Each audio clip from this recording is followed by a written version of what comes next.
Okay, so we've gone through our 6 presentations of the morning. I think that you guys have remained too quiet in the audience, so what I think I'm going to do is we're going to go, we don't have too much time left, so we're going to go to get a set of questions and comments from the audience, and then we'll go back to the panel. So, yes.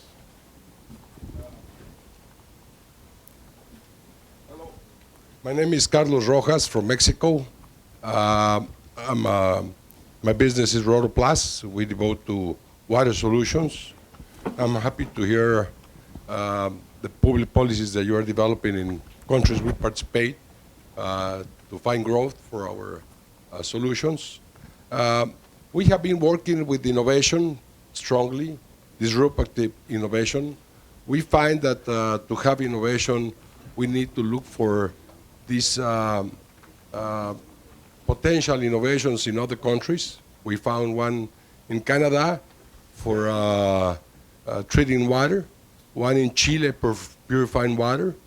And we see that our countries have policies to develop innovation, but we'd like to know if it's possible to find communication among countries to develop this innovation so we could use the benefits that countries offer.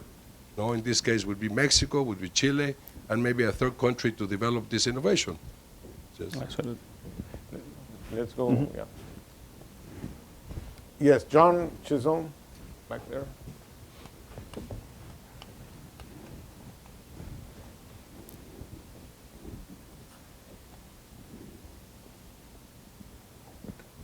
Gentlemen, thank you. How many people here in this room could have or would have predicted the great success of Uber in 2008, the year before the company was founded? I think it's safe to say nobody. Every major industry starts with no revenue. What is the smallest amount of revenue that the Complexity Atlas can detect and capture? $100,000, $1 million? Whatever it is, what are we missing by that lower bound on what we can detect? Related to this is, what are we doing to help all the monkeys that haven't been born yet? Most of which will die in any event, no matter what we do. But a few of which, again, and which we can't predict which ones they will become large and drive economic growth.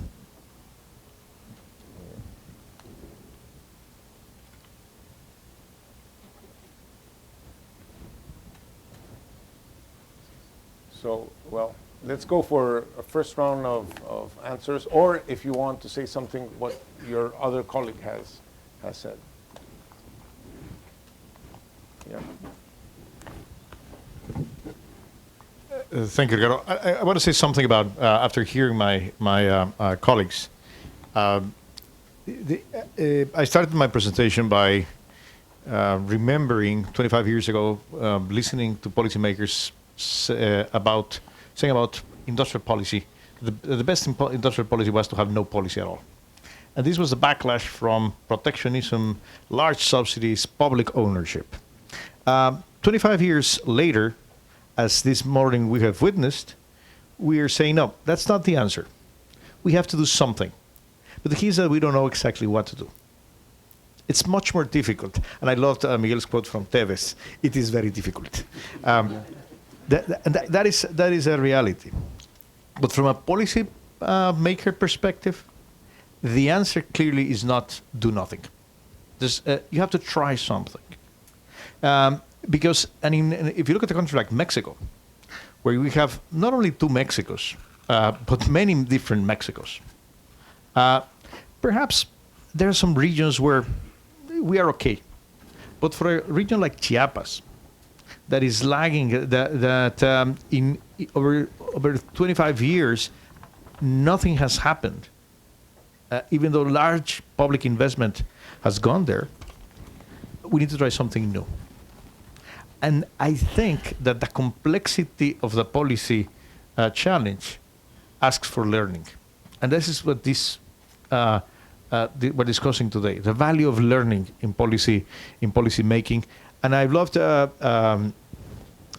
to hear from the World Bank that's been advising us for over a year and a half about establishing special economic zones.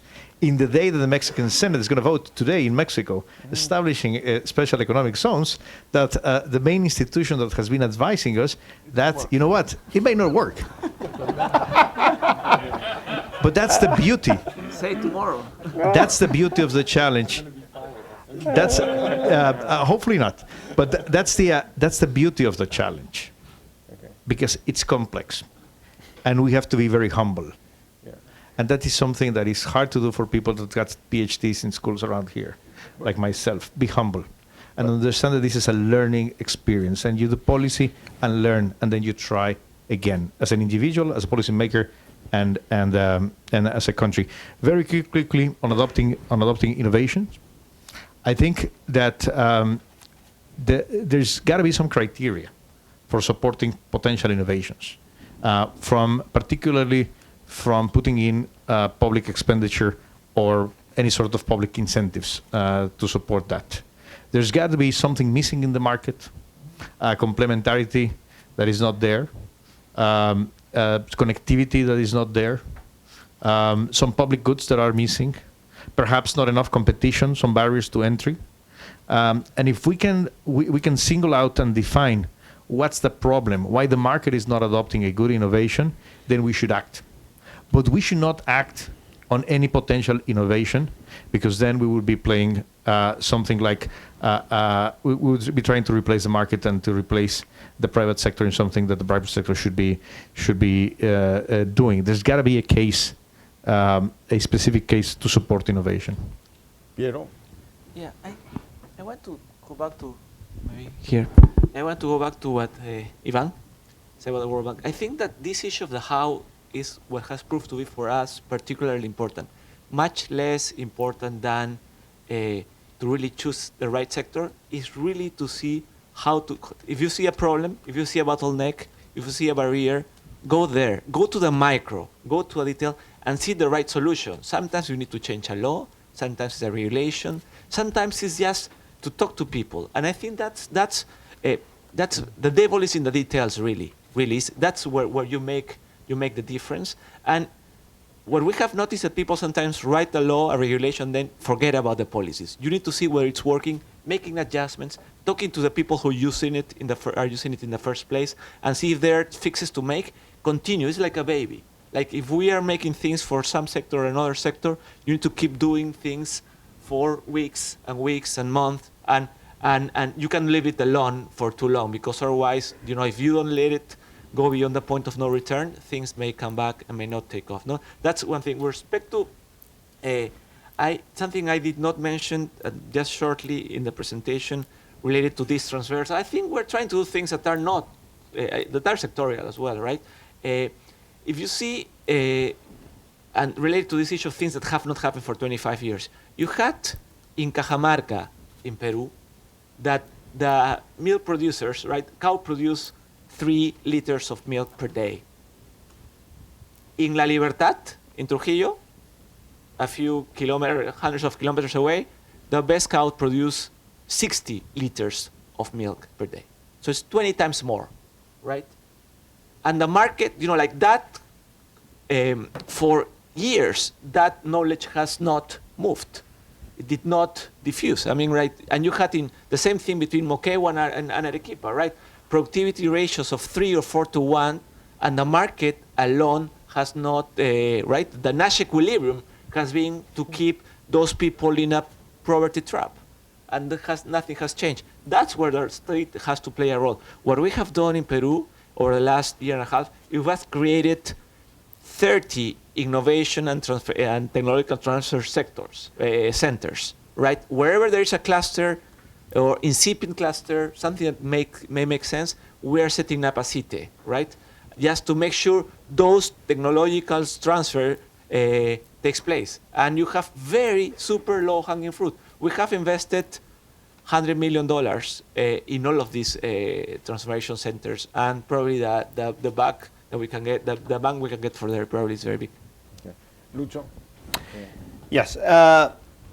One comment regarding implementation. Obviously, implementation is critical. It's part of every policy that you want to implement. Implementation is going to be a critical point. Now, regarding the instruments, I would say that the problem that we face are complex. Therefore, the instruments that you're going to have to generate are different depending on the situation that you're facing. The type of policies that you require in the mining sector or in the agricultural sector or in the healthy food sector are totally different. Some are common, some are not. So I guess that the issue here is that if you think that you're going to find one horizontal policy that is going to allow you to do everything, I think that would be a mistake. There are horizontal policies that are crucial, and we mentioned macroeconomic stability, openness is critical, but then you continue and you start developing the economy, and then you face new challenges, and you say, well, in agriculture, we are the second country in the world in terms of production of salmon. But how are we going to continue producing in a sustainable way? How are we going to do the research that is required to be done in order to face, for example, if you increase production, agriculture is a typical sector in which you start increasing production and then you start facing disease, and different kind of disease.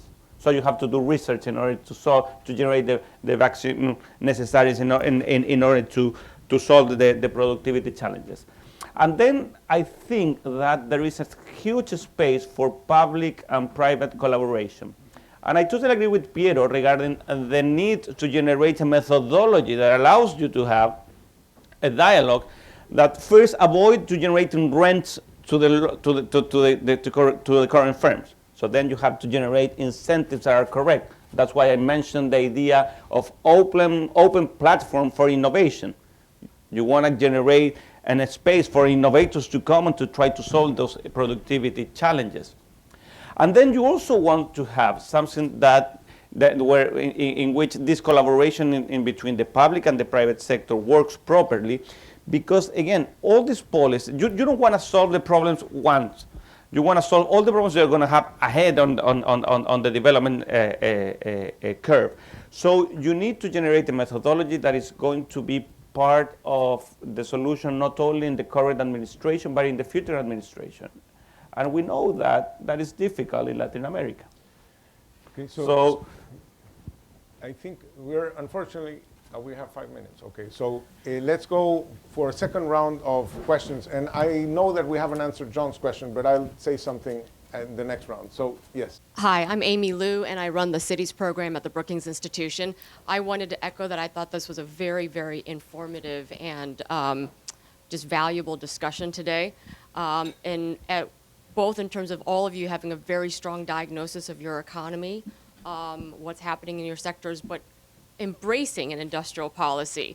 But at the same time, I agree with Yvonne that the tools and the policies are actually lagging the way clusters actually organize and work. And so you may not be able to evaluate effectiveness because I don't think the policy tools have kept up with the marketplace.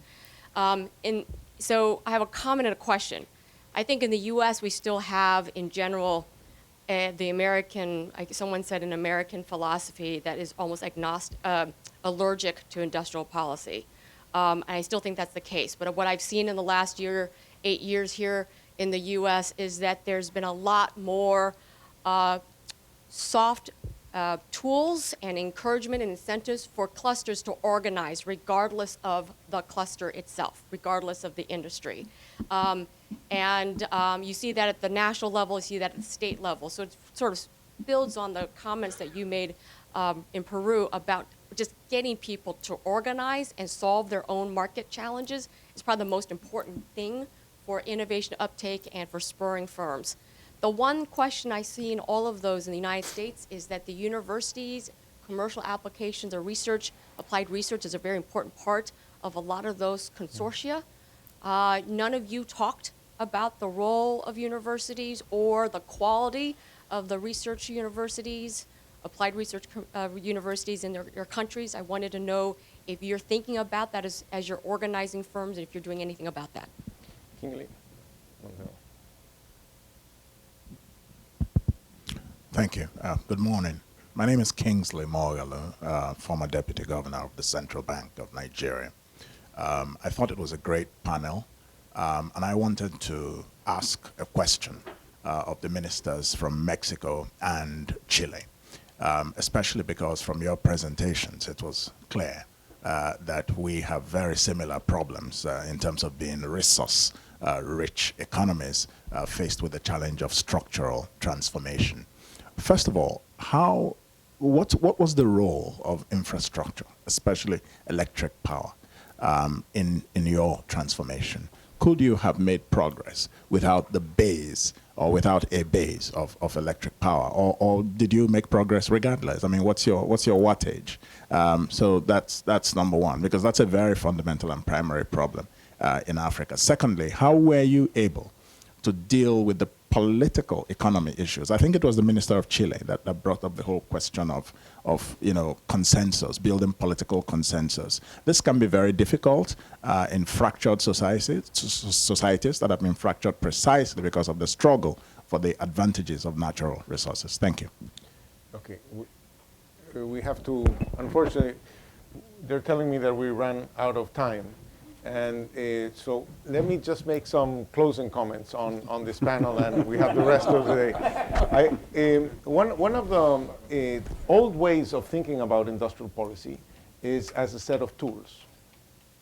And then you ask yourself the question, does this tool work? But that's like asking the question, does this medicine work for a general patient? What I think the challenge of industrial policy is, or the new productive transformation policy, is that the policy is about revealing, it's an information revelation problem. It's revealing where the opportunities lie, revealing where the obstacles are, revealing what to do about it. A government is several million pages of legislation and several thousand government agencies. And you don't know ex ante which page of legislation is causing a problem, or which government agency is not coordinating with which other government agency to solve the problem. So the policy is really an information revelation process. And it's a complex issue because there's so many entities, so many possible things, that asking yourself the question, what is the hammer that will fix all nails, is not the right question to ask. So, and running regressions on instruments is not going to solve it, right? What you want to know is, how do you reveal information? Now, Piero talked about revealing the information about the problems faced by the monkeys that exist. John Chisholm asked the question, how we can generate information about the monkeys that don't exist or that are about to be born. And I think those require a separate set of entities. You need to have some place where people knock on your door and reveal information about what they're planning and what their problems are. So I think that it's not going to be necessarily the same structure as the structure for monkeys that exist, but we need to think about those structures. And sometimes the problems might lie in diaspora possibilities, and so the rest of the day we're going to go back to how these opportunities and obstacles materialize themselves in other spaces. Thank you very much.